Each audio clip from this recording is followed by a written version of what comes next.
Hi, hello, good evening. What is going on? Are we live? I think so. I think we're cooking. I hope so. Yeah, I think we're live, chat. Everyone joining us. Hey, sorry to keep you waiting, but we're here. We're live. Reason why we're a little bit late because I had to set the room back up for the podcast because after our Saturday tournament, I just pretty much left everything as is and I never came back. So yeah, like about 6 days later, yeah, I gotta move some stuff around here and there and whatnot and get everything set up or whatnot. But that's neither here or there. We have a show to run. So across the table from me, none other than my co-host Butter Punch. Howdy, guys. How are y'all doing? Good to see y'all. Can't wait to talk about some games today. Absolutely. And from my right, his left, Waluigi. Hadouken. My guy. Glad to be back again. It's been a while. How you doing, Pico? How you doing, everybody? Pico. Good morning, evening, afternoon, whatever time it is. We're happy to be back in this place. Absolutely. And before we, of course, you already know where to find us. Audio hosting platforms. Just Google South Florida Gamers Podcast. You'll find us there. And hopefully next year, some of y'all tag us as your favorite podcast that you listen to on Spotify, on YouTube. We're not asking for much, but just be like, hey, we got the South Florida Gamers Podcast in our top 5 Spotify Wrapped. Like, hey, these are the podcasts that I listen to. Tag us on social media. We hopefully we can earn that top 5 spot with for 2026 for those watching and listening. Not asking for much. Damn, I see Pico doing some Norman Reedus gaming right now. Norman Reedus. It's for Death Stranding 2. Oh, okay. He's gaming. That's good. Gotcha. So, Yeah. Got an opener today. I got an opening topic. Oh, you got an opener today? Yes, I do. And that is the topic of when people say that there are no games, there are no good games in this era of gaming. Gaming is practically dead. Gaming is boring in 2025. And all I have to say is you must only play the same type of games if you say that. Like, if you don't have a very big, diverse library of games that you play, then yeah, only those would say that. Like your super casual gamers would say that. Not trying to say anything bad about people who game casually, but whenever that conversation happens, and I think I saw some, and I think, let me see if I can pull it up on Instagram. Oh, you got the receipts too. Yeah, I got the receipts. So because I was like, you can only say that if you only play the same type of games. Like if all you play is Call of Duty, fucking Grand Theft Auto, Call of Duty, Grand Theft Auto, Fortnite, you play Madden, NBA 2K, FIFA. Any game with a ball or anything that says EA Sports, it's in the game. Like if those are the type of games that you play and you're saying that, oh, well, gaming is dead, gaming is boring in 2025, yet 2025 had dropped some banger games. Oh my gosh, it's ridiculous. Like, you're missing out. We got so many games right now. Like the diversity has never been like this open. Like Silent Hill just came out. Like I'm going home to play that when I get the chance. Like I might stay up to play Hades. I just downloaded Hades for the first time. Hades. That, and I also have Persona 3 Reloaded to play. I've been procrastinating since I got it. Y'all got a backlog. I know y'all got a backlog. Yeah, my backlog is a backlog. The backlog's got a backlog. And then I'm learning about emulation soon, but I'm going to pay Butters for it because I'm a bum. Ha! We're going to tell y'all about the old games right here. And then I'm probably going to have to bring my girlfriend's Steam Deck, but that's not important. But anyways, but yeah. I'm trying to pull it up.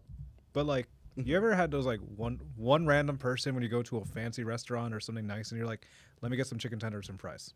I feel like that's the same exact way for gaming, but for food wise, your health and your type is important. But if you state this out into gaming, the same way for restaurants, like all they have is chicken tenders and fries. Your ass. I ain't even gonna lie. I am that guy who goes out to a restaurant and be like, I gotta try their chicken tenders and fries. But I always do. I do get to experiment with a lot of things. So I like to share this story with people. Oh, no. Because they look at me crazy. Yeah, y'all are gonna look at me crazy. Right? You are crazy. A little bit. Well, because I've known you for too long. You know, I'm a little bit of a tweaker. So I went to this restaurant. It was called Lazy Dog. I went there with some friends in college. It's not the hot dog spot? No, it's not a glizzy spot, but it is a dog-friendly restaurant, so you can bring your dog there. So I went in there, and they had like a bunch of like food. You know, they got the classic burgers, restaurants. They got pastas, stuff like that. But they had a peanut butter and jelly burger. Okay, that sounds real. And I was like, you know what? I'm gonna be that guy, because somebody had to be like, I want that in our menu. And it was tested and it was proven and people did the process. Or the owner was like, yeah, just throw this in there. Like, I don't give a fuck. I need to be that guy to find out which of the two is this case. I got the burger. That's actually real. And it was good. I was genuinely surprised. You have meat in a bun with some cheese and some peanut butter on the bun and then jelly on the other side. And it's like, you get this palate of like sweet and salty and like a complex combination you never have thought of. Like y'all seen that ratatouille meme? Oh, what the grapes with the cheese? Yes. I was doing that with a burger and I was like, that's not bad. It's a little weird. I don't know who thought this, but I fuck with it. And I want to bring that, because you got to be like that in gaming. You know, you got to be that guy that's like, you know, I do like my Call of Duty. I do like my chicken tenders and fries. But, you know, one of these days, I'm going to throw myself at a JRPG or a walking simulator. That's the peanut butter and jelly burger. Damn. Philosophical while Silver's struggling to find the Instagram post. I'm trying to log into my damn account on desktop. And we're here unintentionally setting up we're here opening the opener for you. We're opening the opener. My computer's overheating. I'm about to put ice on You're joking. Your computer's heating. Overheating, bro. You're actually serious? It's cooked. I'm about to throw a burger on it. Oh my god. With some peanut butter and jelly. Pico out here saying peanut butter and jelly burger doesn't sound appetizing. Where's this restaurant? That's the real question. Oh, it's in Boca Raton. Like, it's in West Boca. Is it in 441?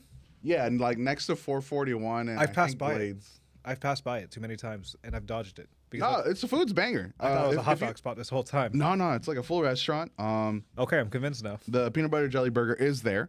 But they also have like pastas and other stuff. I really fuck with the pasta, the chicken parmesan. It's like a lot. And the chicken is like a big old thing of chicken. Yeah, they like I should have bang for your buck type. Bang for your buck type beat. So yeah, go for that. Lazy Dogs is the name of the spot.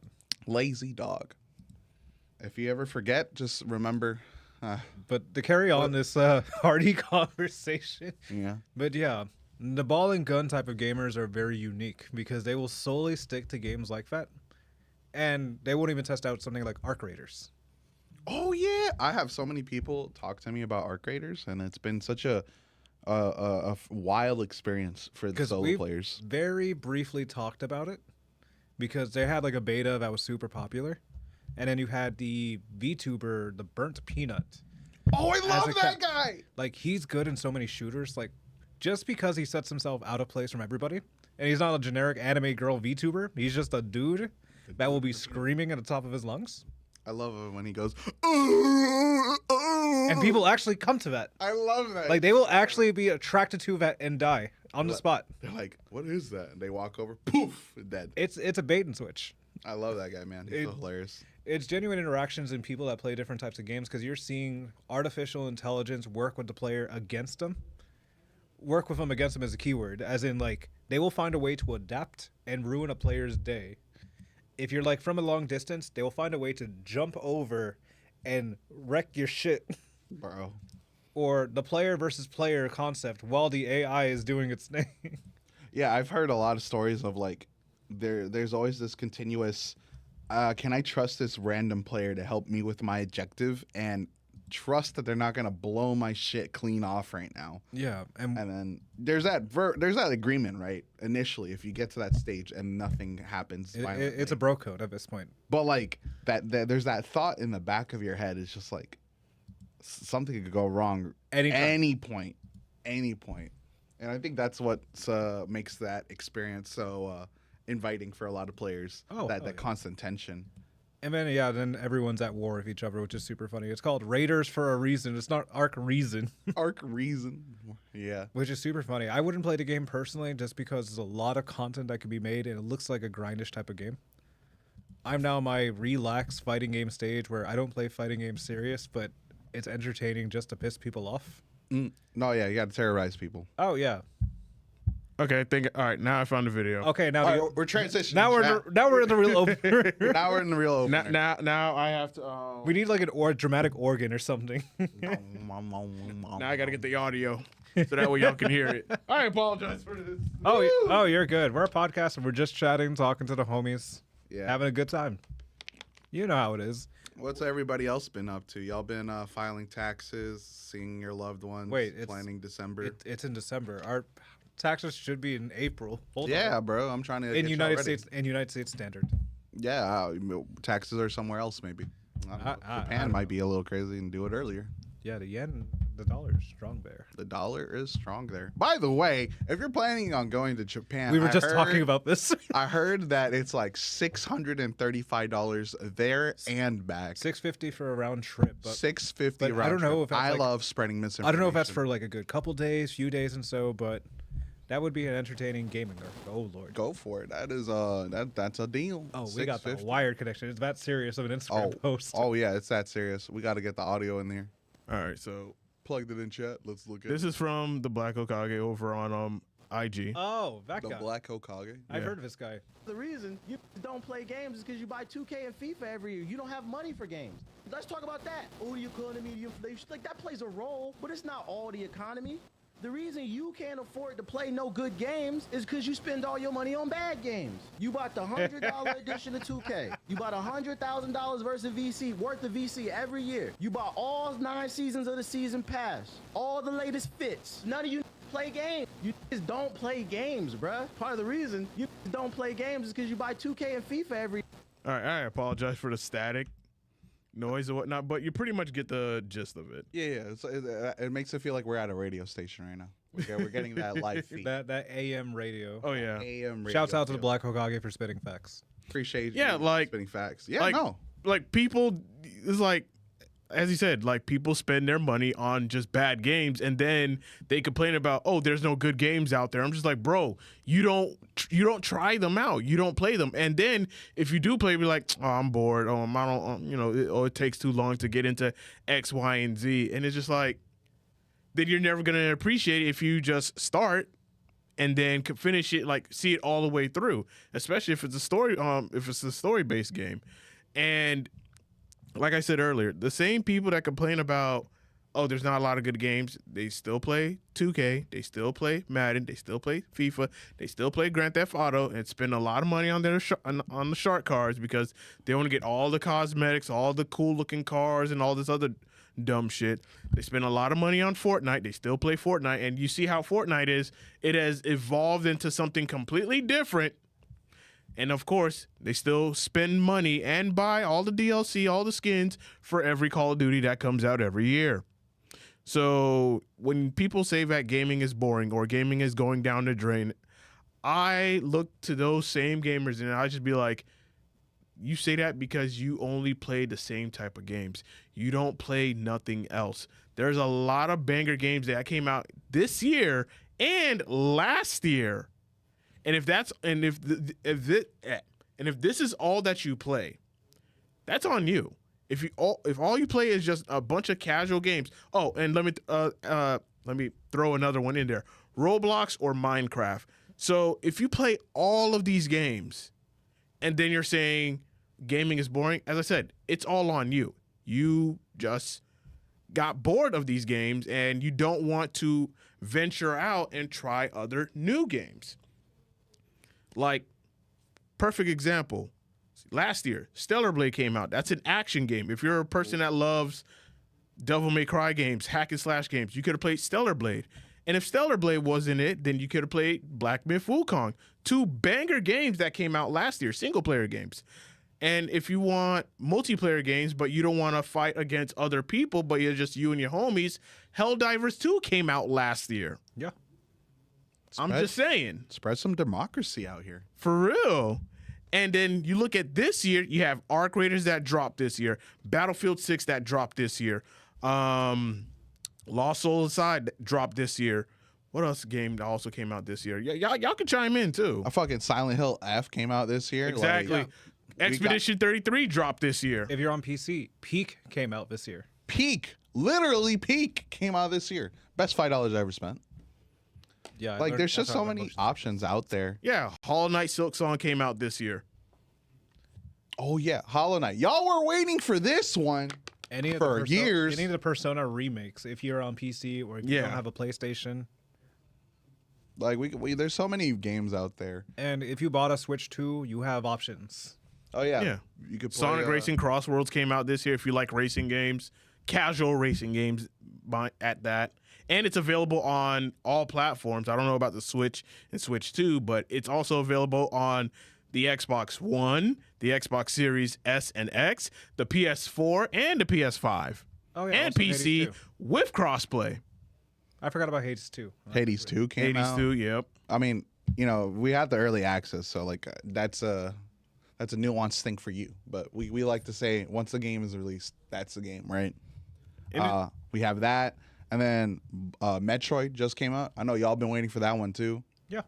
That's a conversation topic for later. Oh, yeah. I have some complaints. Oh, yeah, definitely. And you know what came out last year, which is super funny? PalWorld. Yeah. PalWorld. Ironically. Like all these banger games that came out this year and last year, and people are still going on with the discussion of, oh, there's no good games this year. Gaming is going down the drain.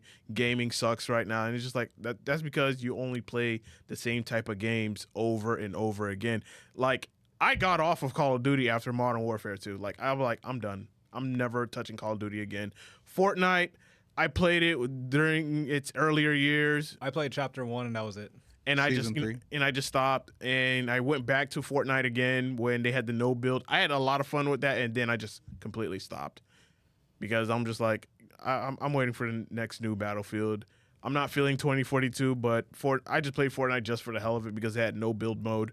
Roblox and Minecraft, that's not my thing. No, it should not be most like adults things. Sport games, I completely got off sport games after I joined the military, so yeah. We listen and we don't judge. I feel like Roblox is like, if you're an adult playing it, it's kind of awkward. And then GTA 5, like I played online so many times, but you know, you can have fun with it. You can do heist. You can go around and just kill people, murk people, talk shit. Oh, the role playing too. Oh yeah, role playing. Yeah, a game within your game. Yeah. But again, it's just I'm like, okay, I want to move on to something else. Hence why I started getting on the JRPG bandwagon, and I'm just having a lot of fun with that. And I'm having a lot of fun with Battlefield 6. But just to close the point, like if you say that gaming is dead, gaming is boring, there are no good games, then that's your fault because you are limiting yourself to these comfort games that you're so used to that you play every single year that you completely miss out on all these gems that actually do come out, that do get released, that gets a lot of attention, that gets a lot of support and a lot of content that you just completely overlook it because it's not the type of game that you're interested in. You don't want to sit down and play RPG games or JRPG games because, oh, it takes too long. Oh, it's too boring at the beginning. I have to do this, that, and the third.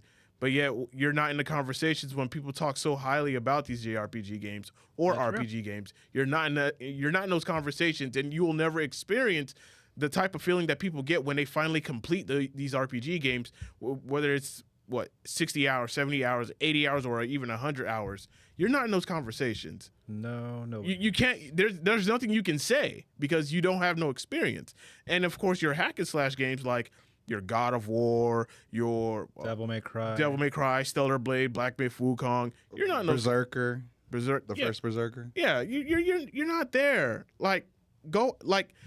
There's a reason why if you're on console and you're on PlayStation, there is a demo section where you can try and play all these games without having to drop a single dime. All you have to do is just download it, play it, see if you like it. And if you don't like it, guess what? You can uninstall and be like, you know what? I'll just go back to my comfort game, or I'll just try another game, because that's what I would normally do. Is go into demos. If there's a game, especially if it fits the genre that I like to play, I'm gonna go in the demo section, see if there's a demo of the game, and I'm gonna play it. If I like it, I'm like, bet I'm gonna go out and go buy it. If not, you're like, you know what? It's not for me. I tried the demo. It's just not for me. People don't check the demo sections. I'm pretty sure there's also a demo section for Steam as well, where you can actually download the game, see if you like it. And if you don't, all right, cool. But if you do, buy the game. Oh, I forgot. There's a new game that just released this week called Marvel Cosmic Invasion. It's one of those older beat 'em up games. It's retrofitted to that style. But the funniest options you do have is a couple new heroes. You have Captain America, Marvel, like all Marvel characters. Well, most common ones like Wolverine, Venom, and so forth. But the funniest thing is, there's a parry mechanic in the game. That's good. And you have combos. Like, you could do an infinite if you want to. Oh, that sounds like an FGC game right there. It is a mix of an FGC game, so you could probably play. Well, it doesn't recommend your like fight stick, but it recommends just a pad, since it's one of those games where you have to press L3 and R3. Oh, okay. But yeah, I played with one of my homies, 3-piece TCG. The demo, super fun. I love that.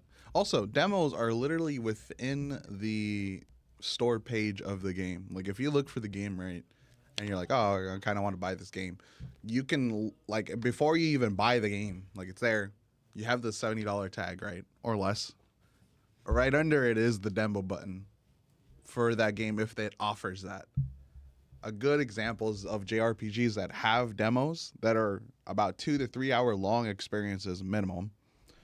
You have Persona, and I lied, Metaphor. Metaphor has the first section of the game available to you. I believe that's at least 2 hours, right? That's 2 hours that they're giving for you to be like, is this for me? Like, you go on a date for 2 hours to see if you fuck with this person.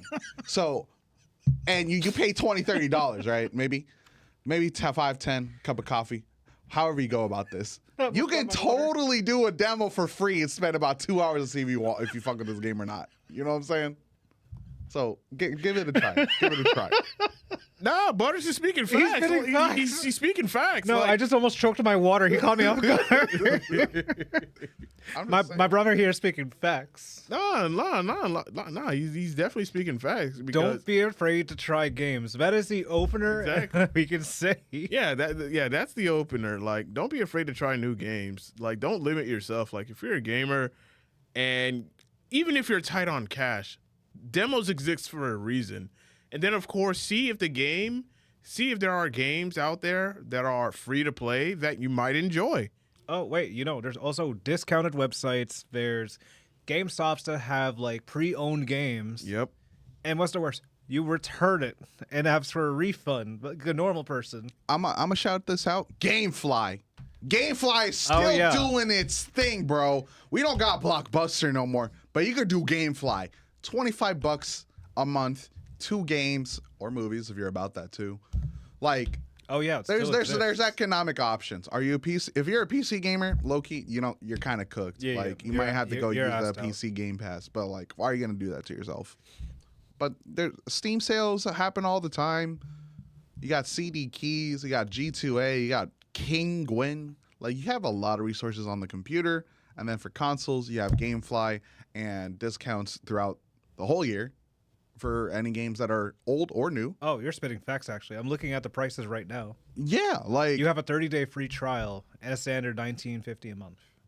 Yeah, Gamefly's kind of cooking. Like, 1 rental at a time is $13.50 per month for 3 months.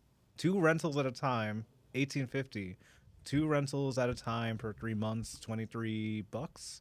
Then for the budget, for $9 a month for 1 rental at a time. Yeah, low key. That's insane. Low key, that's a banger. Like, what a plate of food is more than that.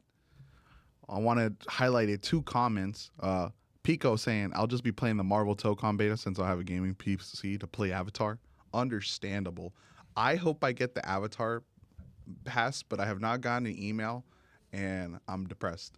And then you should be. I'm so depressed. And then Sir Penguin, I actually did that for Metaphor, and it fully convinced me to purchase it. So he went on got the demo, I know this motherfucker either got the Steam Deck or he got the PS5. He hopped on there. He's like, yeah, I fuck with Persona 3, maybe 4, maybe 5. Oh, it's by the same dudes. Let me try Metaphor. Oh, yeah, this is a banger. And bought it. Come on, guys. My goat, Sir Penguin. Sir Penguin. The $20 day is real. And for those that are on Xbox as well, because I have a homie that also has a Xbox Series S, or no, he has a Series X, and he doesn't buy any games for it, but he has Game Pass, and he pays $30 a month because since they jumped the price up or whatnot, and he gets to play all the new games that come out, and then when he's done, he just uninstalls it. Real. Yeah, just like there's options out there just to go out, try these games, see if you like them or whatnot. Hell, all of us have smartphones. Like, you could just watch YouTube videos to see if the game appeals to you. Gameplay. Low-key, yeah. I know y'all got Netflix. They just put Red Dead Redemption on your Netflix. And we talked about this like 2 episodes ago. Yeah. Possibly. Yeah, he's spitting. Like, you got games on your phone. Literally, you got games on your phone. You literally got games on your phone. You can play gacha games. You can play gacha games. Yeah, fuck Netflix and chill. Get Netflix and Red Dead Redemption. Netflix and Red Dead Redemption. Fuck them. Like, you got a bunch of games, bro. Yeah, didn't they put Resident Evil 8 and 7 and 4 on the iPhone? Like, I know 90% of y'all got iPhones. Y'all will be willing to pay $1,000 for a phone minimum. They had Dead by Daylight at one point. They had Dead by Daylight. Yeah, I did play that. Like, come on, guys. If you can buy a phone for $1,000, you can try a demo and then maybe consider buying a game. Yeah. For real. I'm not going to tell you how to live your life or how to spend your money, but I'm going to judge you for it. Yeah, we just got to work on your typing and what you say online. All right, that is it for the opener. So we're going to go on ahead and move on to our topic of today, and that is that PalWorld Dev addresses story-based future game. My goats. I'm laughing because it's out of Pokemon spite. It's just sheer spite. They be doing stuff, and then they're just Pocket Pair Communications Director and Publishing Manager recently spoke about a very story-based PalWorld possibly releasing in the future. Apart from the Nintendo and Pokemon Company lawsuit, PalWorld developers have been hard at work releasing Update 1.0, which finally brings the game out of early access.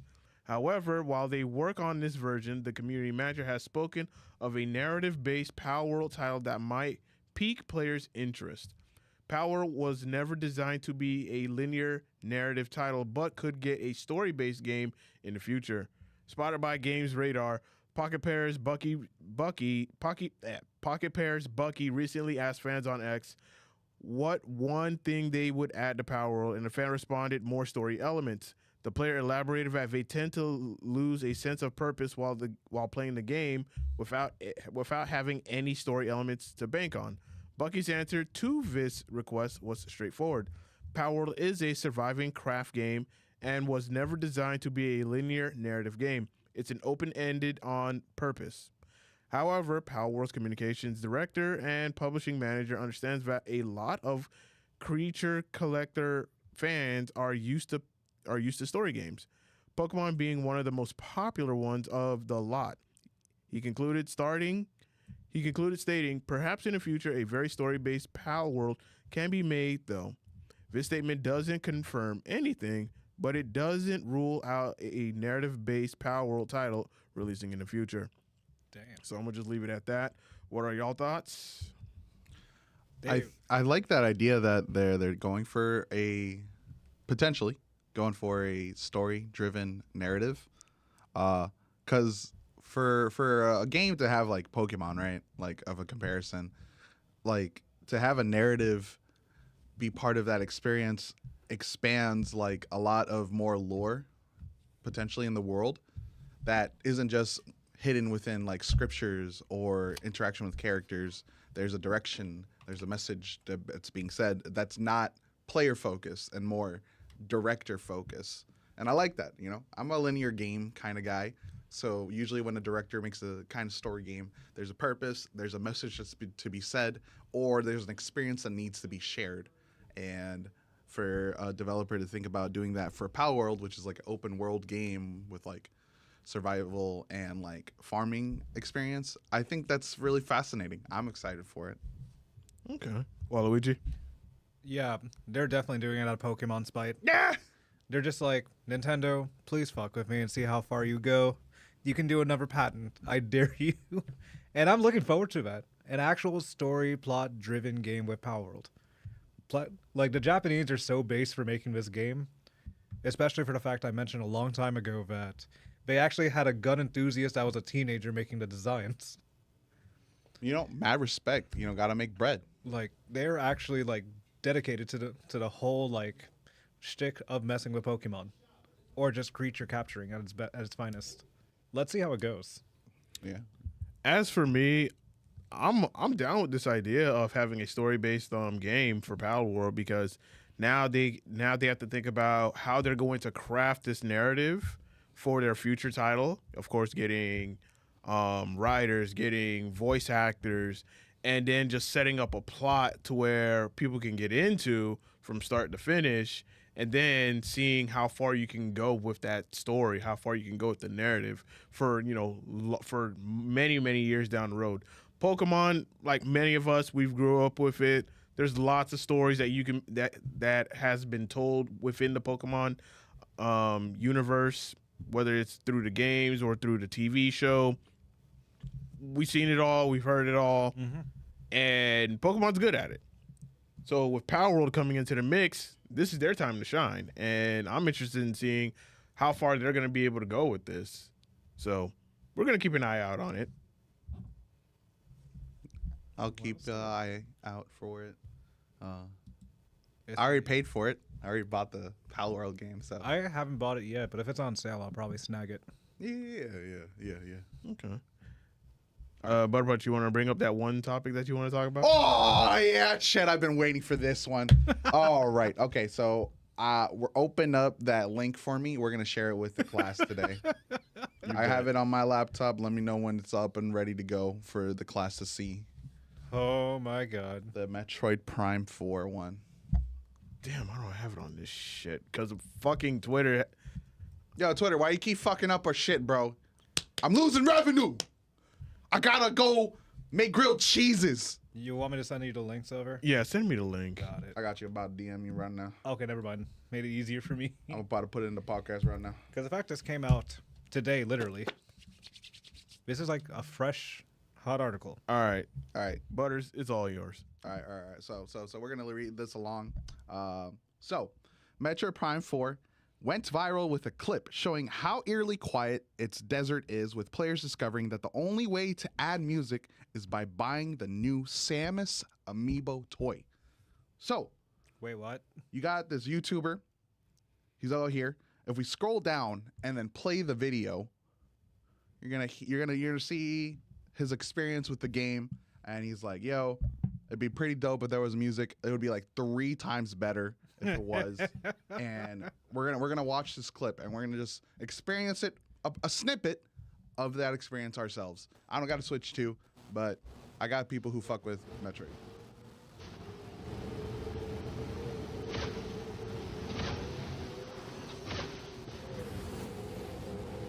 Ah. That was just bike noises and destruction.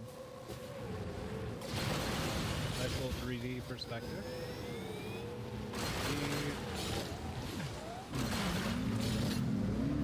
That's a big ass desert. That's it. That's all we get, right? And this is fine, right? Like I imagine that people can be okay with this, but the problem is that there's a $30 amiibo. If we go back up a little bit, it says Metroid Prime 4 music locked behind a $30 amiibo. Those who don't purchase the figure cannot currently listen to any background music and must instead drive in silence. Those who own the amiibo mentioned that it unlocks a radio feature that allows you to switch through tracks like a radio station, choosing the theme that best fits your mood. So here's my complaint with it, right? If you develop a game that doesn't have the music while you're traveling, that should be a design choice to make. A good example is Days Gone. It's an open world zombie game where a guy's walking around with his motorcycle. There's very few moments that music happens, and that happens in the narrative scope of the game while you're playing. But throughout most of the time, you're on your motorcycle trying to get gas, trying to get parts, and messing up zombies. But there's no music there. So what does the developers do? They make the ambiance of the world really important. The ambiance of your motorcycle. Oh, it sounds like this guy, there's a damage. I need to repair it. I got to pay attention to that. Oh, there's like these zombies and sounds in the world. Like, that's important. So you have this experience that's designed with intent. Here, we have this experience, right, of playing in this world with no music, which if they didn't have the amiibo, I would understand, oh, this is a design. This is a design choice. But you're telling me that there's this option of adding music for $30 more? Nintendo. What the fuck? $30 to turn on a radio station? I swear to God, if GTA starts doing this, I'm gonna start throwing everything in the wall. I think it's ridiculous. What do you mean I have to pay $30 just to get a radio station? Granted, it gives you like health for like a whole day. I don't know how that works, but there's other stuff in there. But $30 to get music on your game, I think it's a little ridiculous. And for you to pay $30 to enhance this experience of the game, I just can't justify that. I think it's ridiculous. What do you guys think? No, it definitely is. Yeah, because this should be something that should be in the game naturally, without having to pay an additional cost. Yeah, a great example is Elden Ring. Yeah, because even though there's not like music playing, but there's like you can hear something in the background as you're like going through the field or whatnot. Yeah, like you can hear something, and it gives you that type of feeling. Other open world games usually, like Grand Theft Auto, of course, you got the radio, whatnot. Legend of Zelda series, the newer ones. Ghost of Tsushima, Ghost of Yote. Like, there's some kind of music or something that you hear in the background as you're like traversing through the field. Something to pass time. Yeah, something to pass time, or if you're going to use the world to develop some kind of sound cues or some stimuli. Yeah. But you just got this and some crystals breaking. That sounds so depressing. And it's behind a $30 paywall. Like, I feel like I would be a little bit less upset if there wasn't that paywall to begin with. Yeah. Because then I'm like, okay, this is a design choice. Granted, I hear that it's just a desert section that doesn't have, like, any ambiance. So other areas might, right? And I'm like, all right, cool. But you're telling me there's a paywall of this music that could potentially be part of this experience for the player, and you're paywalling it. Like, we didn't even hear sand. We just heard the bike. Yeah, you just heard the bike. Like, I think it's really dumb. $30 for music that like you don't own. The only thing you own is the little amiibo, which you could probably sell for like the same price in like 10 years. And that's real. I just can't really vibe with that. I can't either. Nah, neither can I. Like, I don't want to promote this. You can. I hope you don't, though. I've heard also people that are willing to like get an NFC reader and start hacking to get a fake amiibo, right? But then now you're doing all this extra work to enhance the experience that should have been there in the first place. Oh yeah, which is awkward still. Yeah, there's no way about this. It's really awkward. Yeah, I want to highlight that. I think it's a little weird. The design philosophy doesn't make sense to me. I'm no game developer, I'll be honest, but I ain't no clown either. Like, come on. Real. Well said. Ah, you spot on, bro. That's what I have to say about that article. Fuck that shit. You tell them, Butters. Our next one is Splinter Cell Remake's director has returned to Ubisoft to finish the game. Wait, what? Yes. So we're gonna get a Splinter Cell remake. I wonder how that's gonna go. So Splinter Cell director David Greville has returned to Ubisoft to finish what he started in 2021. Announced on his LinkedIn profile, David announced that he's rejoined Ubisoft Toronto as the project's game director for the Splinter Cell remake. The Splinter Cell remake originally started development in 2021 under the code name North, With not much else being said on the game since Insider Gaming exclusively reported in 2024 that the game is currently in development on the Snowdrop engine with a tentative release date of 2026, hopefully. It's likely, given the projects and Ubisoft as a whole issues, that this release date is no longer accurate, but we'll update our readers when we learn more. So we may get something in 2026 in regards to this game. I hope so. I'm tired of them doing the whole like Ghost Recon teasers of throwing Sam Fisher in there, and then that's what we get. Yeah. I hope they do something well with it. I am skeptical. I'll be honest, because it's Ubisoft. They promise this Prince of Persia: Sands of Time remake, and we did not get that. Did they make a side scroller game? Yeah, it was pretty good. I won't bullshit you on that. But that is not the remake that was promised to us. Nope. So we're still waiting on that. I am skeptical, but I love Splinter Cell. I'll be honest, I'm part of the newer generation. I played Double Agent as my first one. After watching videos, I could see why people don't like that one. I played the 360. So whatever opinion you have on that, might be. But like, I went from there to Conviction and then to Conviction. Blacklist. And I was like, oh, okay, Blacklist is easily the most fun one out of all of them. Yeah, it's the peak one. I love it. And then I can see why the other ones, the older ones previously, like Pandora, Chaos Theory, and then the original. Chaos Theory was also good. There's so much love for that genre. Yeah. And I haven't gotten to experience it, but I think Blacklist was the closest to that experience, just a little bit faster. Yeah. And if we get a remake, I'm curious if they're going to go towards the more newer generation where it's a little bit more fast paced, but still retains that value of stealth, or if they're going to bring it down and being a little slower. I'm open to both, I'll be honest, but at the end of the day, I'm still skeptical because I've heard these promises before and they have not been fulfilled. Yeah. When it comes to Ubisoft, you got to take everything with a grain of salt because you never know what they're going to deliver on. And for the past 2 years, Ubisoft hasn't been they haven't been right by gamers, and gamers have a right to be skeptical of them because after what happened with X Defiant and me being a huge fan of that game, and I think that was in my honest opinion one of Ubisoft's better games. It's just the fact that they couldn't profit off of the monetization of the skins, and I ain't gonna lie, the skins in X Defiant were ass. I'm sorry, they were ass.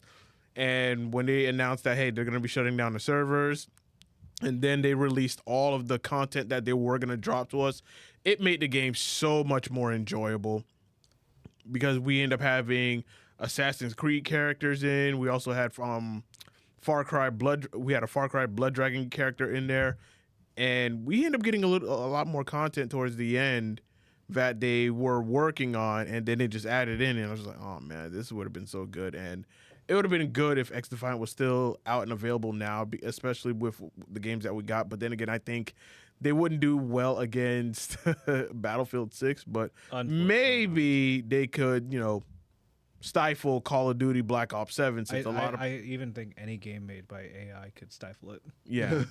I'm not going to lie on that one. But after X Defiant, I think the faith that gamers had with Ubisoft have just completely went down the drain.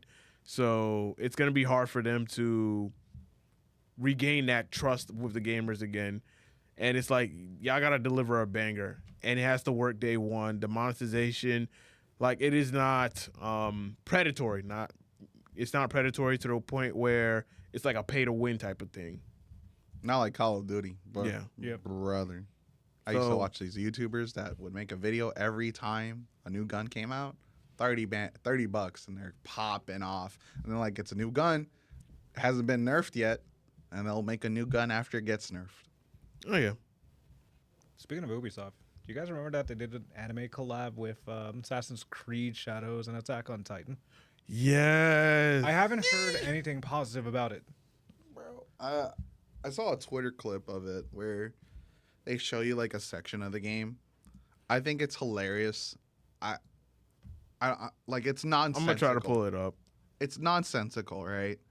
And I feel like you're not supposed to take it serious. And if you don't take it serious, maybe it's an enjoyable experience. Probably. But I just find that so funny that they went left field with that one and just was like, yeah, we could totally get Attack on Titan. Okay. If all the other Call of Duty developers are getting skins for Attack on Titan, we should totally do something for that. Yep. Okay, before I try to look for the Attack on Titan Wait, fix the camera. What's up? It's pointing at my beautiful face. We got to show everybody here. He's nervous. Nah, because I just pulled up Twitter and I just got some bad news. How bad? No. Oh, yeah. It's beautiful, though. Carrie Tagawa. Carrie Tagawa passes away. Your soul will be mine. The man who was pretty much the face of Shang Tsung. Rest in peace. Yeah, this just got reported an hour ago, y'all. You guys are now... This is live. Brother, at 75, man. R.I.P. to the GOAT. I love Mortal Kombat. I don't like MK11, but I digress. Yep. I love his performance in MK11. I was glad that they used him in MK11. He was so good, bro. I loved him in the story and in the DLC for that, since they got more time on that. Oh, bro. I'm a little sad. Yeah. Rest in peace to the GOAT. This guy was goated. Yep. Your soul is mine. Bro. Iconic. A little sad about that one, for sure. Prayers to his family and family and friends. Losing a loved one is not easy. Losing an iconic person who's shaped our upbringing isn't easy either. I'm sure we all were raised by Mortal Kombat, whether you played the video game or you watched the movies back in the 90s. Yeah. GOAT. He's a GOAT right there. Definitely. Damn. Damn, indeed. A little sad on that one. Hate to bring the bad news, but yeah, that I just, as soon as I went on Twitter, and that was like the first thing that popped up. I was like, no. Yeah, I think we all got to like experience this together. You know, we all love Mortal Kombat. Most of us, most viewers are fighting game fans. Yeah, I'm sure you're hurting too. Or even the arcade game originally. Oh yeah, dude.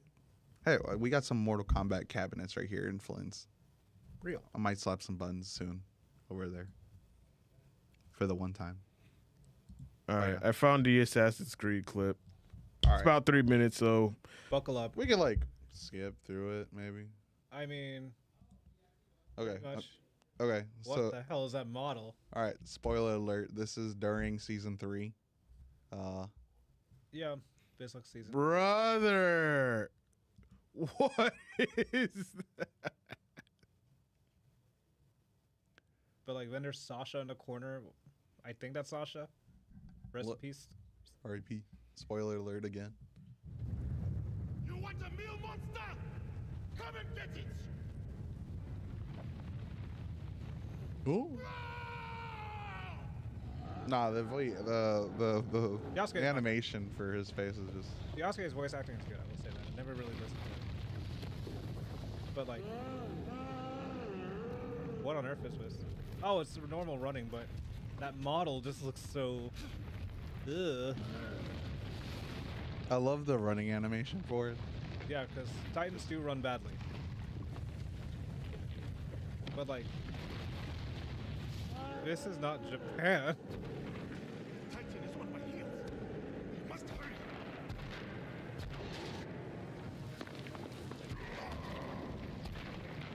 Had to die for the one time so we could see it, chat. It breaks the level Yasuke being strong.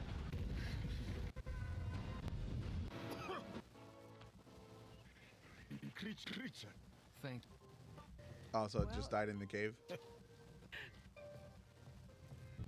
I have so many. I mean. Shinzo Sasageo.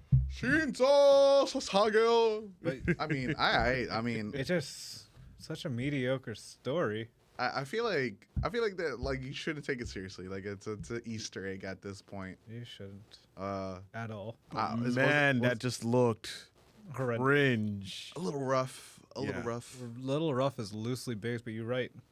A little rough. Oh, was this like paid DLC or was this like, oh yeah, here we added this for you? It's free. Okay, I'll let But, that like, one slide. I feel like anything with an Attack on Titan's collab is going to be horrible. Yeah. We learned Except Fortnite. Fortnite actually got it right. that's true. I'm a glaze Fortnite. They be cooking. Yeah. They be cooking. But like Call of Duty with Vanguard, yeah, I had to bring that up. Yeah. That's right. That one was rough. Yeah. And anime collabs going into games that have nothing to do with anime is super funny. I just like whoa. Why do these billion-dollar companies who don't know shit about anime be like, Just choose Attack on Titan every time. let me get Attack on Titan. It's popular, and maybe they'll buy your skin. Choose an anime that's at least in Japan. Yo, just like slap on fucking One Piece or something.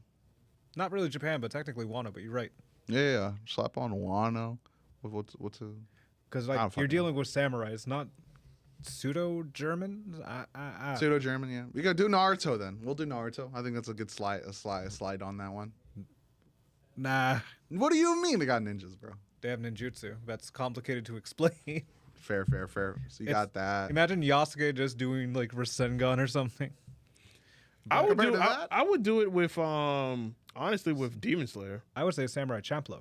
Oh yeah, Demon Slayer makes so much sense. Yeah. It's in the Yeah. what was it? What?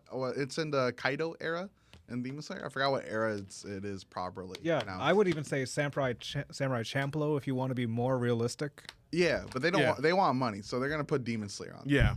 Oh, anything with new jobbers would work, but that's not important. But I feel like that kind of went off with Ubisoft, and now with Splinter Cell coming back in, it's going to be awkward. Yeah.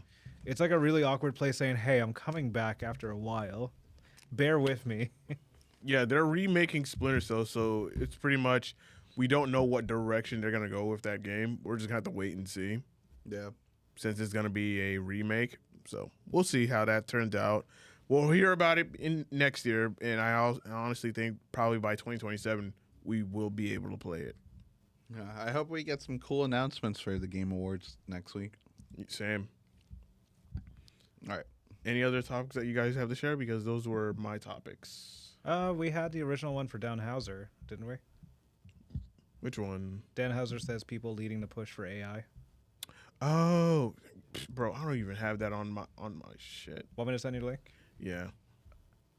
I looked it up earlier just to be safe. Stand by, chat. We out here, chat. One hot, crisp, unencrypted message in our group chat. And then I have a counter one saying Sega says it will use AI, but for appropriate use. I do have that as well, but I don't think it's necessary. Yeah. Okay, I got it. Yeah, it's also a part of our subjects. Oh, I wanted to bring another topic. Yeah, Black Flag. Go for it. Black Flag. Yeah, it's a little earlier in our little conversation. I'm not sure if we brought it up. Oh, Assassin's Creed Black Flag. So Assassin's Creed Black Flag Remake set to launch before March 31st. I didn't play Black Flag. That's the one I stopped at, like, to play, which I heard it was amazing. It's a great pirate Assassin's Creed game. They had one of the best banger songs from Imagine Dragons. I didn't know. And I'm not trolling about that whole Dragon D's nuts joke, but I'm being dead serious. Ready, Aim, Fire was a hidden banger. You have to look it up because no one has it for some reason. Yeah, I don't know anything about it, but it's been announced that, not announced, but like it's uncovered that the game was extensively been worked on for the past 18 months, and now it's been slated for March 31st, 2026. This news comes from Ubisoft publishes the delayed financial update, and that was pushed back hand in hand with trading and all that fancy gizmo stuff. But basically, the first sign that we're getting this is that during today's delayed Ubisoft earnings, where one unannounced game is set to release before the end of the company's fiscal year, which is March 31st, pretty much like before taxes and all that shit. It's the only game on the slate not uncovered and is flanked by the likes of Rainbow Six Mobile, The Division Resurgence, and Anno 17 Pax Ramona. So reading on that's scheduled to release there. There's plenty of hype behind Black Flag, which is considered one of the best Assassin's Creed games, but they haven't officially announced it. But there's a lot of reports with the financial reports saying that this is going to happen.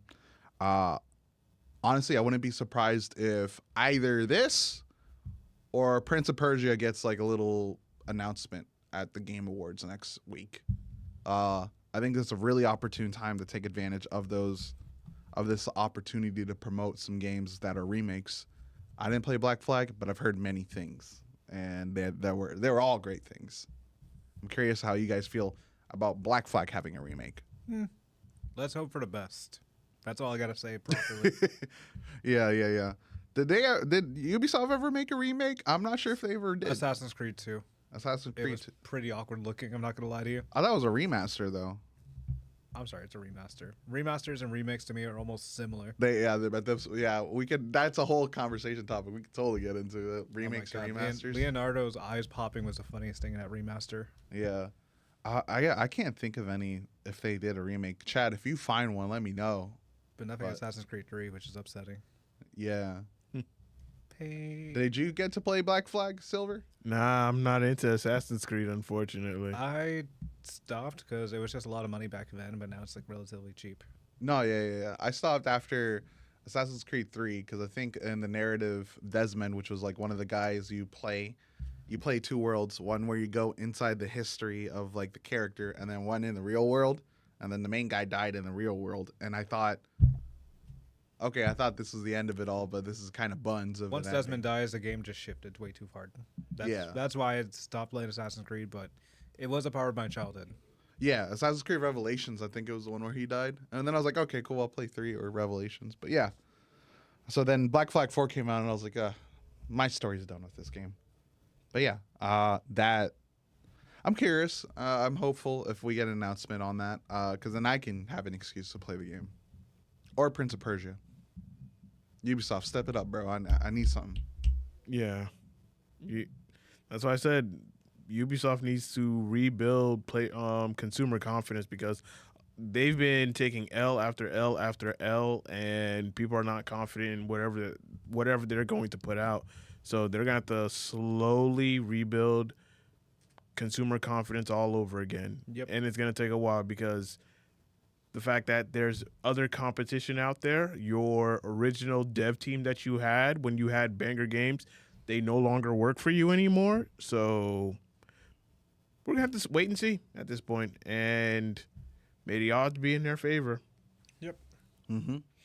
So next article, and I think this will be the last one, unless you guys have any other articles that you guys want to put out.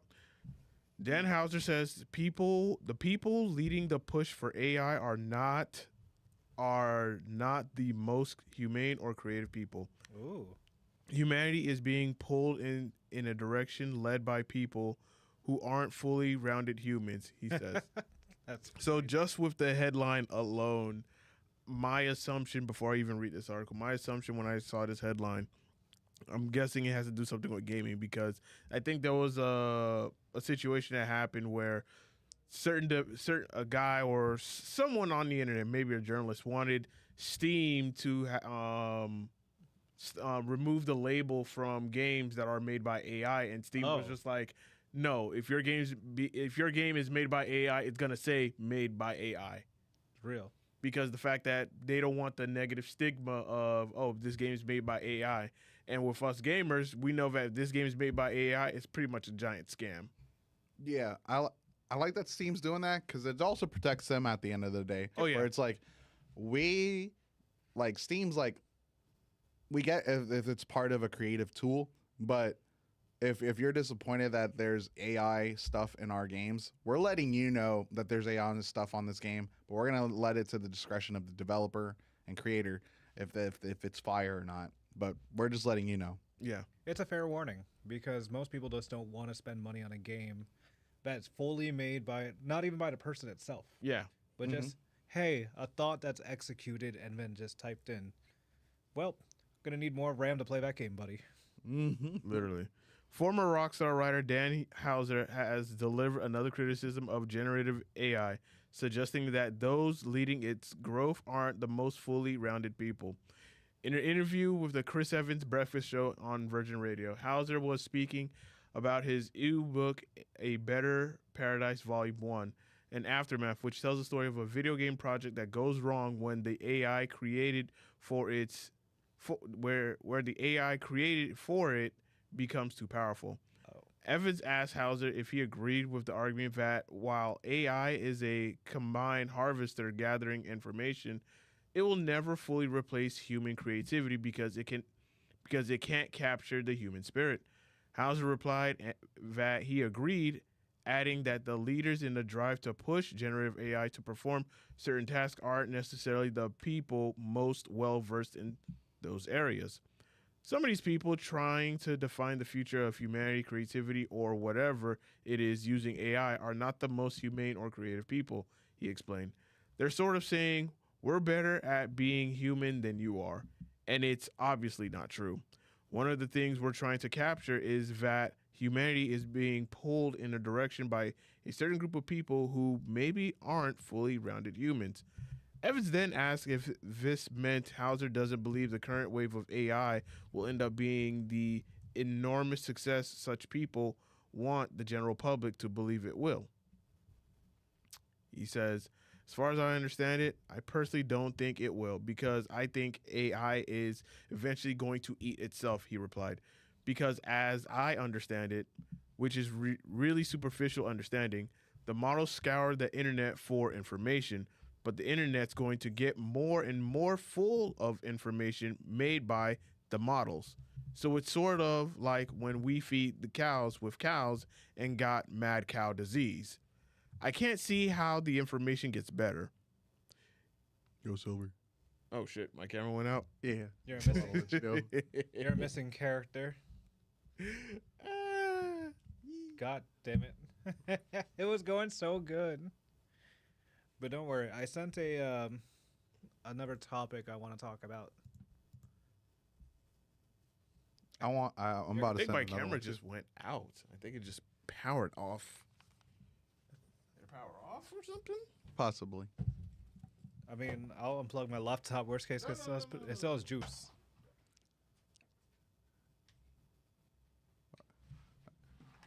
We're going to see what's going There on. we go. Oh, we're cooking. Okay, so it looks good on that side. Yeah. There we go. I want y'all to see his pretty face. DAI is being aware. AI is being aware. Like, you talking about me, huh? So here you're talking shit about about me? Floating Gamers podcast. That's what you said. They can't do it outside, but they can do it the internet. Oh, yeah. I can't see how the information gets better if they're already running out of data. It will do some tasks brilliantly, but it's not going to do every task brilliantly. So I'm going to just leave it at that. And for those that want to read more, it's over on... The Video Game Chronicles. Yeah, Video Game Chronicles or VGC.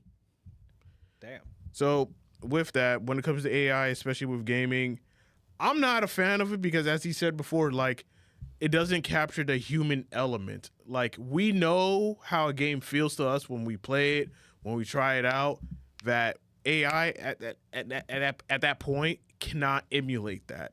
No matter how hard you get it to work or you try to have it to work, it's not going to be able to capture that because we can sense it right away. And that's just us being human because we have thoughts, feelings, emotions. And if we're playing this game and you're trying to force something and we know it's like... This does not feel real. Yeah, it doesn't feel real. This feels completely unnatural.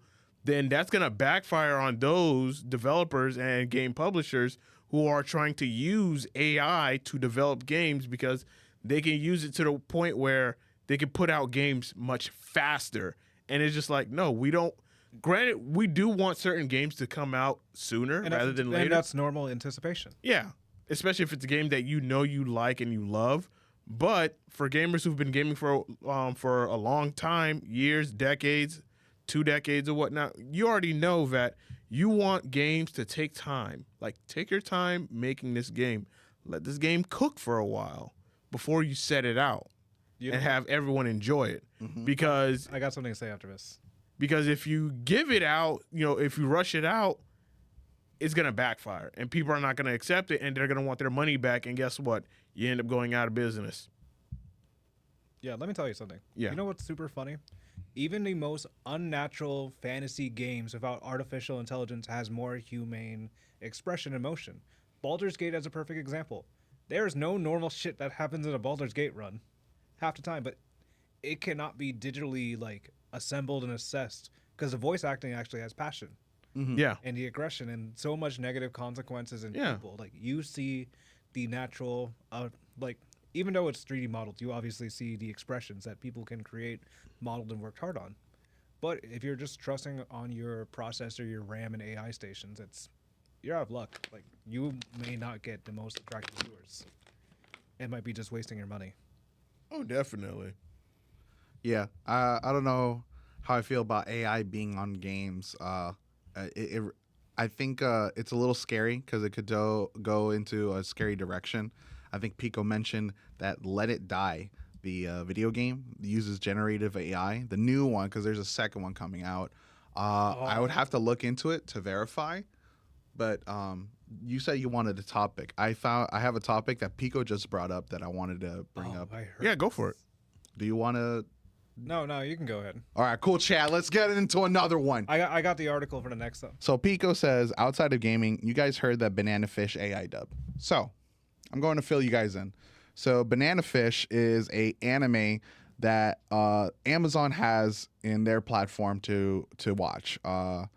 And they started using AI for the dub. What? So in the English and the Spanish version, I imagine it's in other languages, they have a beta option where AI is doing the voice lines for the show instead of the traditional Japanese, where like that's like the first language that it gets voiced by real people. And I gotta tell you, I've seen some clips of that shit, and it is so fucking buns, bro. Oh, I'm curious to hear it. There's so many clips. I think there's one clip where the main character is like in a garage and a child gets shot, and the AI goes, and the guy is like, oh no, don't die on me. You're able to look this up, so and I'm it's kind of like, curious now. And it's like, I think it's important to bring this up because this is anime, right? But anime has already seeped into gaming, right? Yeah. We got Attack on Titan going into Call of Duty. Oh, we have collabs out the wazoo. We have collabs out the wazoo. So to say that anime is no longer is like a separate entity, we can't have that same conversation anymore because it's now like been affiliated with our games, to our most popular games now. Camera is too hot. Oh dang, bro. Yeah. It's all good. Sorry, something was just said. Oh my lord. The AI is onto The AI is onto us, chat. They don't like this. Camera is too hot. Crazy. Crazy how I'm the hottest one in the room anyways. But no, yeah, like Pico was saying in the chat. Yeah, so they've been using AI, and a lot of the voice actors on Twitter and a lot of other users who like watch anime vocalize that they were not okay with this. They're like, what the heck are y'all doing that? Yeah, And don't unbanana I do have an example. It's like, don't unbanana my fish. yeah, and I think it's really crazy because if we are promoting this, right, that this can be okay in media that we consume, then what stops a game developer from doing the same thing where they get voice lines from AI for their video games? And I think for voice acting specifically, I think it takes away the whole experience of the human part of the game. And then to me, that's so important. The voice lines of an actor, like going out of their way to like promote and not promote, but also promote if they wanted to, but to express emotion on specific scenes that are so integral to the narrative of the game. To take that away is partially inhumane, but also crazy. Listen, you know what would be worse? AI of passed away voice actors or people. That's fucked up in my opinion. Yeah. But I've seen some crazy videos and I'm like, I don't know if I'm okay with that. I don't know if the person who died was okay with that. But let's have a good example. Kevin Conroy. Yeah. If his voice is used of artificial intelligence, people will go nuts. Oh yeah. I will actually protest that. Yeah. But the Banana Fish, even though it's an anime, it's not a game, but I'm gonna show the example so that way y'all can see it for yourselves. I'm curious about this too. This might be the. I love how This is important because this could lead into our games. We're crowding into this tiny space. I need space to move. Said I need space. You overgrown son of a bitch! Hurry, this way! Don't let Come him on! escape. After him. I read all your moves. I saw right through you. No, stop! Don't do it! Ah! Skipper, no, please. No, Skipper. Hey, stay with me. Come on, Skipper. Hey, you gotta fight. Don't die on me, Skip. Don't leave me, please. This is so bad. I need space. Marvin, Skipper. you sick, ugly bastard. Watch your mouth, you little rascal. How many times You have to little tell rascal. Dino? This is so fucking horrible. And not with you. I have slurs to say. Aren't you making movies anymore? I used to be a big fan of yours, you know? You're still good enough as you are. You piece Whose of shit. idea was this? I told you you're a piece of shit. Nothing but an overgrown fat pig. This brat, god damn it! If you weren't Papa's favorite, I'd show you. Oh, that is so stressful to watch. I had quiet laughing. Like, I had a quiet laugh at one. That was horrifying. And I want to bring this up too before we swap anywhere. This was so I believe the company who like owns the rights to Banana Fish is Kadokawa, if I pronounce it correctly. They didn't approve of this. Oh. So there's a problem here that Amazon took initiative to start dubbing licensed anime without their consent. And then when everybody started bitching about it on Twitter, they found out and they're like, we did not give you permission to do this. Y'all need to get this out of here ASAP.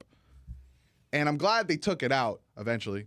But like it's ridiculous that we're getting to this point where they want to, these big companies who wants to use AI because they don't want to spend about $70,000 to $80,000 to get a director, to get voice actors, and to direct these episodes and get the voice lines for it. And they make billions of dollars.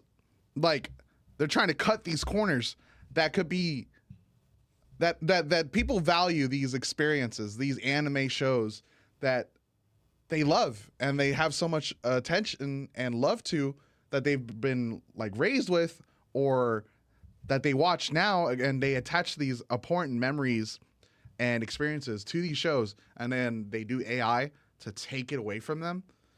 And I don't know too much of the narrative of Banana Fish, but I believe it's like there's a lot of LGBTQ like influences there.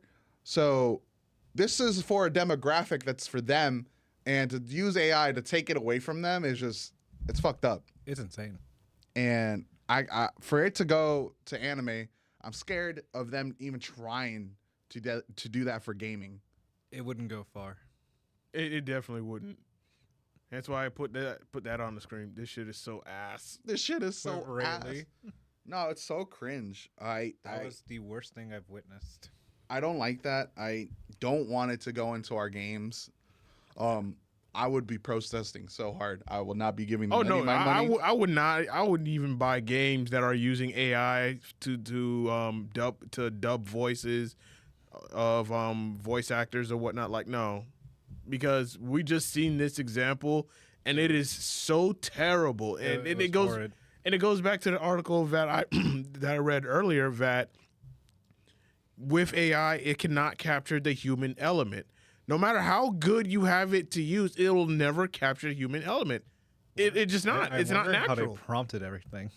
Like this is like just hearing that, and it's just like that is so, bro. I need what space. in the hell? And there are some anime episodes that I've watched where the dub is just like kind of questionable, but this just makes it not even questionable. It's answerable. Literally. So now that makes me imagine, like, man, people are not like you're gonna have some game developers that are gonna use AI to cut corners, so that way, one, they can save money, and they can try to save as much money as possible, but at the same time, try to cash out as much as possible. And we're gonna see that right away. People who've been gaming for a long period of time, who have a much diverse experience in gaming, and playing so many different games, we're gonna notice that real quick, and it's not gonna look good for these game developers that want to push AI into gaming, so that way they can try to cut corners or try to get the game out there as quickly as possible, so that way they can try to make a buck.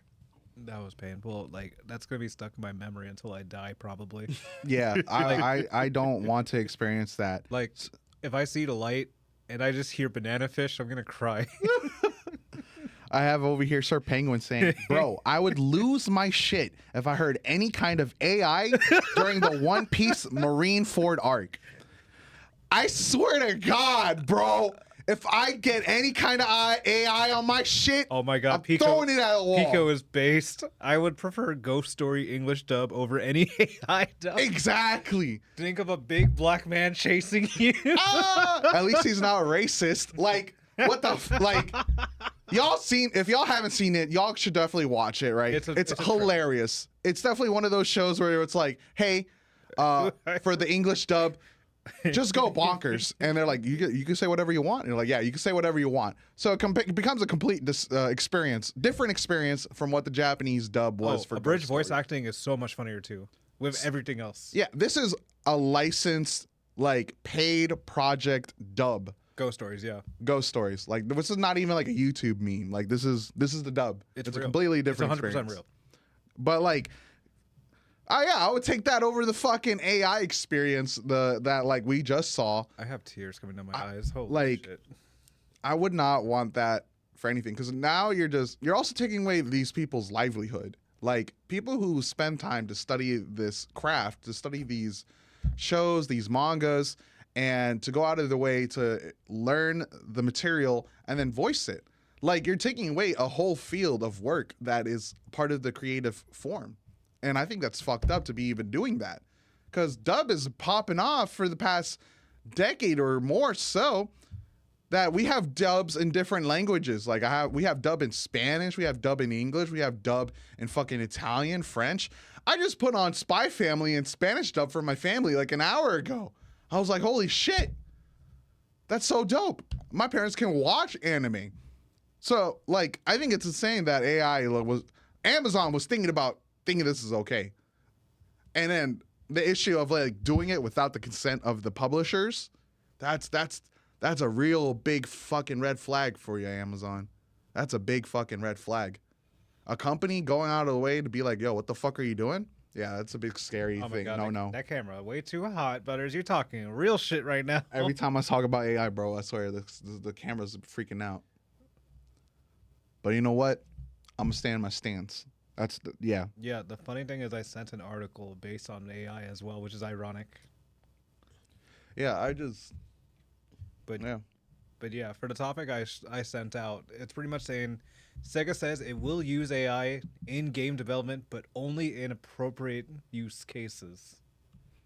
That's where it's just like, what do you mean by that? That's where it's like, that's a thin line, you know. Because we won't know what it is unless unless once the game comes out and we play it for ourselves, then we'll try to figure out, all right, what did you guys use for AI? Like, what did you guys use the AI for? Like, we'll eventually figure it out. Now, if it's something like cosmetics, like we're using AI to speed up like the coloring process for characters or whatnot, or character models or environments and things like that, okay. Fine. You're using it as a tool to speed up the process of just like, putting color shaders on character models and things like that. Okay, fine. Nothing wrong with that. But if you're using it to replace like voice actors or people doing motion captures or whatnot, that's where it gets noticeable. I just don't like the idea of AI, these big corporations just taking away people's livelihoods. Yeah. People spend so much time working on this, and to take it away. As you're skimming through the article, it also just releases like an official answer saying, however, as AI adoption can face strong resistance in creative areas such as character creation, we will proceed by carefully assess appropriate use cases, such as streamlining development processes. Which seems reasonable, but Yeah. at least they're being cautious and not saying, hey, we're making Sonic an AI, bitch. Hold that. Yeah. They're very straightforward. They just want to see, like, for processing at least a part of the game, which is very interesting. I think there's a thin line, right? Where it can be valuable in the development process, right? But it doesn't replace the creativity. Like, it can't do that. Yeah, the last It part can of help. the article also said the source warned that the situation could be changing with upper management at his studio, continuing to ask questions like, do we even need to hire creators when generative AI is good enough, or should we be hiring people who are masters at using generative AI? Like, I just summed up the ending, the beginning and the ending a little bit earlier, but that last question's real, which is batshit insane. Okay. But for development processing, it's probably like understandable, actually. Yeah, because you want something that's going to reduce time. Like you want a much faster way to do something. Yeah, development, that could be, at least they're playing it cautiously. They're not playing stupid. Yeah. But time will tell. I'm cautious. Yeah. I'm just cautious of it. Well, when I see it in my hand, we'll see how we feel about it. Oh yeah, I forgot about this. Sir Penguin called it out, but Call of Duty used AI for some Emblem work too, and I believe was anime inspired by Studio Ghibli. That's crazy. Yeah, I've heard of that as well. Well, Call of Duty, you don't got my money, like. And so Ghibli is anal about like using AI as recently, because so many people have been using it so much that it discredits the work. Yeah, yeah. Because the fact everything is hand drawn is insane. And then they're like, "Yeah, we can make it at home. We got Studio Ghibli at home." Yeah, that's why I'm afraid of using AI for like pictures and such. Oh yeah. I'll make like a little VTuber later on, but that's not important. No one's gonna care enough about a capybara. Capybara. Yeah, it's yeah. I'm a little skeptical, chat. I'm a little skeptical of this AI use for our games and our anime. I'm an anime nerd, so as you should. I'm glad people spoke up and told Amazon, "Yo, what the fuck are you doing?" And then Kadokawa was like, "Take that shit off." Right now. Bezos would have grown hair if it got higher. Yeah. Well, is there any other topics that you guys want to talk about? We can go ahead and put a bow on this episode and wrap things up. We can tie the knot. I think it's here. out of my system. I got everything in my system out. Like I totally yelled like 4 times. I'm feeling pretty good. Yeah, the camera might be too hot again for Butters, actually. Yeah, if I start talking about AI, it's gonna turn off again. Yeah, but rest in peace to Kerry Takagawa. Splinter Cell, I'm hoping it actually becomes a good actual game. And please be careful of artificial intelligence and how you use it, for the love of all that's good and gracious. Absolutely. And if you tell people that it's a game and not label it AI, you're a piece of work. I gotta say that in the nicest way. You're actually a piece of shit, but still. If it's all made by AI and just not even a real thought process, that's on you for the consumer to buy it and play it and not get a refund. Definitely. Well, as for me, listen, I'm not cool with it. I'm not cool with AI being in gaming if it's going to replace the human element. You need the human element there because that's how it makes the game feels alive. Even if it's a bad game, like you still want the human element to be a focal part of whatever type of game that you're gonna make. And as far as all the other topics, I'm interested in seeing what happens with the Splinter Cell remake. So wait and see. And PalWorld getting a story-based game or trying to, see if they're going to make a story-based title in the future. I'm interested in seeing that. So other than that, play games, y'all. Play different games, like expand your horizon, expand your library, grow your gaming library, and try out a whole bunch of different games. Even if you don't got the money, listen, we got demos and we got free-to-play games. What's the excuse? You don't want to spend, if you don't want to spend money on some of these other games, there are other alternatives. There's demos, as I said, and then there are free-to-play games. They exist. They're there. Real. So, other than that, Butters, anything you want to add before we close that out? Yeah. So, yeah, guys, just if you're gonna use AI, I think it's important to let the audience know you're using that. I think the level of transparency needs to be important. If you're not transparent, we can't be trusting you. And the general opinion is that AI can't replace the creative element in games, in anime, in music. Like, I think it's really important that we're aware of that. That's my little 2 cents on the AI stuff. In regards to games, I'm excited for Splinter Cell coming back. That'd be dope. I've been tired of them teasing it at Ghost Recon for so many times. We got the Game Awards next week, so I'm hoping for some crazy announcements there. I'm really excited. And yeah, build your palate. You know, get a cheeseburger with peanut butter jelly on it. Play a new video game. Try something you never thought you would. That's what I have to say for you, for the audience. And this is why I fuck with you. You keep it real. Alrighty, y'all. For those that are watching us over on YouTube, hey, appreciate y'all for joining us, being a part of the discussion. And on your way out, go ahead and hit that like button.